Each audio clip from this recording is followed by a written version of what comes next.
Hello friends, welcome back to my channel. আজকে আমি বানিয়ে দেখাবো মিষ্টি দই। খুবই চটপট এবং খুব অল্প পরিমাণে ইনগ্রিডিয়েন্টস দিয়ে এই দইটি বাড়িতে বানিয়ে নেওয়া যাবে। আর এই বাড়িতে বানানো দইটি খেতেও কিন্তু খুবই টেস্টি হয়, একদম দোকানের মতোই।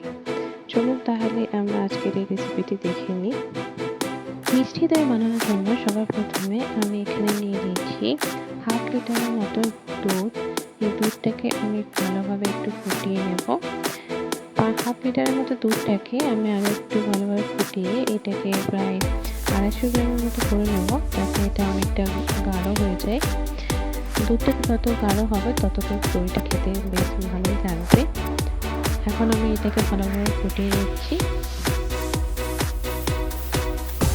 মোটামুটি 5 থেকে 7 মিনিট এইভাবে ফুটে নেওয়ার পর আমি এর মধ্যে অ্যাড করে দিচ্ছি 2 টিস্পুনের মতো পাউডার মিল্ক। এই পাউডার মিল্কটা কিন্তু অ্যাড করলে বেশি ভালো লাগবে। এখন আমি দুধটাকে আরও কিছুক্ষণ ভালোভাবে ফুটিয়ে নেব, যাতে এটা আরও বেশি গাঢ় হয়ে যায়। দেখতে পাচ্ছি এখন আমার দুধটা অনেক ফুটানো হয়ে গেছে, এখন একটু গাঢ় হয়ে গেছে। এই মুহূর্তে আমি গ্যাসটা অফ করে দিচ্ছি। অন্যদিকে আমি একটা পাত্র গরম করে তার মধ্যে আমি দিয়ে দিচ্ছি 2 টিস্পুনের মতো সুগার, চিনি। এই চিনিটাকে আমি একটু ক্যারামেলাইজ করে নেব।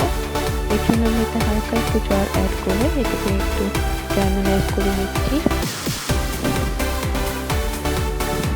আমার চিনিটা কিন্তু ক্যারামেলাইজ হয়ে গিয়েছে। এখন এই মুহূর্তে আমি এর মধ্যে যে দুধটা ছিল সেটা এর মধ্যে অ্যাড করে দেবো। এইভাবে চিনিটাকে ক্যারামেল করে এর সাথে দুধটা দিলে এই কালারটা কিন্তু একদম দোকানের দইয়ের মতো হয়ে যাবে।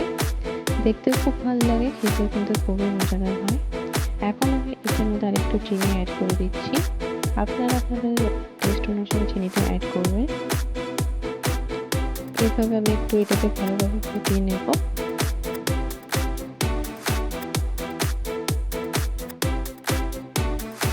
এইভাবে দুধটাকে আরও 5 মিনিট আমি ভালোভাবে ফুটিয়ে নিচ্ছি, যাতে চিনিটা এর মধ্যে ভালোভাবে মিশে যায়।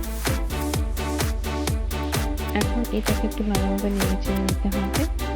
অন্যদিকে আমি এখানে একটা টপ রেখে ভালোভাবে একটা ছাঁকনিতে রেখেছিলাম, সেটাকে এই দুধটা দিয়ে ভালোভাবে কেটে নিতে হবে। এখন দুধটা আমি অনেকটা ঠান্ডা হয়ে গেছে। একটা আঙুল যাতে ডোবানো যায় এইরকম ঠান্ডায় রাখতে হবে, একদম এসব উষ্ণ রাখতে হবে, খুব বেশি ঠান্ডা করলেও চলবে না। এখন এর মধ্যে যে আমার দইটা আগে থেকে ছাঁকনিতে রাখা ছিল সেটাকে আমি এর মধ্যে অ্যাড করে দিচ্ছি। এটা একটু ভালোভাবে দুধের সাথে দইটাকে ভালোভাবে মিশিয়ে নিতে হবে। দইটা ভালোভাবে মিশে গেলে কিন্তু এই যে মিষ্টি দইটা তৈরি হবে সেটা কিন্তু খুব পারফেক্ট হবে। সেই জন্য এটাকে ভালোভাবে মেশাতে হবে। এখন আমি একটা পাত্রের মধ্যে দুধটাকে রেখে 5 মিনিটের পাতা দিয়ে রেখে দেবো। এখন এই দুধটা মোটামুটি আমরা 8 থেকে 9 ঘন্টা পর এটা এইভাবে আমি একটা পেপার দিয়ে রেখেছিলাম। এখন 8 থেকে 9 ঘন্টা আমি রেখেছিলাম। সারা রাত একটা বাড়িতে এটা একটু গরম থাকবে, করে থাকতে জায়গায় এটাকে রাখতে হবে। দেখুন আমার দইটা কিন্তু খুব পারফেক্ট হয়ে গিয়েছে। এইভাবে তুমি দইটা করে যাচ্ছে না, এমন বুঝতে পারবেন দইটা এখানে পারফেক্ট হয়ে গিয়েছে। এখন আমি দেখুন আমি আপনাকে একটু কেটে দেখাবো। আশা করি আমার এই রেসিপিটা আপনাদের ভালো লেগেছে। আপনারা অবশ্যই কিন্তু বাড়িতে এইভাবে দইটা বানিয়ে দেখবেন। আশা করি আপনাদের অবশ্যই ভালো লাগবে।